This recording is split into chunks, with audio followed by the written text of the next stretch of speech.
Sir Edsel, do you highly recommend LTA po ba to our viewers, especially sa mga OFWs? Oo, kasi sa economy, matututo ka rin, pero mas maganda talaga face-to-face. Kasi yung interaction ng ibang trader, maging newbie, o kaya yung dati nang nagtitrade, makakakuha ka ng mga magagandang idea. Ano yung pinaka-favorite mong takeaway dito sa mga tutunan mo from sophomore to senior?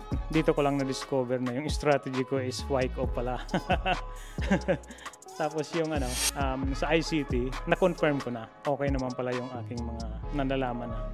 So ngayon nagkaroon ka na ng parang kumbaga conviction din sa mga naging strategy mo before na ngayon na-labelan lang kumbaga, di ba? Parang nagkaroon na ng confirmation.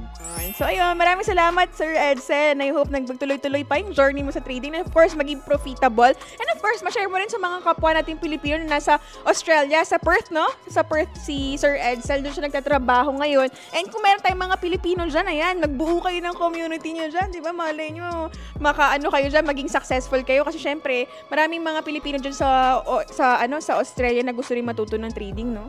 Oo. Willing ka ba magturo, sir? Willing ako magturo, kaso wala pa akong ipagyayabang na profits. So, ngayon, marirekomenda mo ba sa mga viewers natin ng LTA? Yes. Yes. I-try nyong mag-enroll sa LTA kasi maraming kayong matututunan at ma-appreciate nyo lalo yung forex trading. Yun. So, ayun. Thank you, Miss Nanette. And I'm really happy with your, congratulations sa retirement, di ba? At para sa akin, talagang achievement yun. Kasi for someone, tagal-tagal sa ever since banking industry ka na? Yes. Oh, talaga, ang hirap na nasa bangko, pero grabe, nakatagal siya, and yet ito, very fresh pa din. Ang kinis ng face, guys, di ba? Oo, ganda pa rin ng skin mo, parang hindi retire. Yan to ka naman. Naku, ayoko. Hindi sa skin. Ganun. Pero ang kinis ng face niya, anong skincare? May ganun. Skincare na pala yung tanong. Pero you look very young. Pag naging profitable ako sa Yun, hindi natin sure. Pero yan, you look really young and gorgeous at your age, diba? Talagang, syempre mukhang talagang naging happy ka naman sa banking journey mo, no? Oo naman, syempre. Oo. Ako rin. Super, thankful din naman ako. dami rin talaga learning sa banking, diba? Pero ayun nga, I'm really happy and I hope na ma-share mo rin sa mga kakilala mo, sa mga friends mo na gusto rin mag-aral ng trading, and I'm really happy na nakakatulong kami sa iyo. Salamat. Thank you din! Do you highly recommend LTA to our viewers?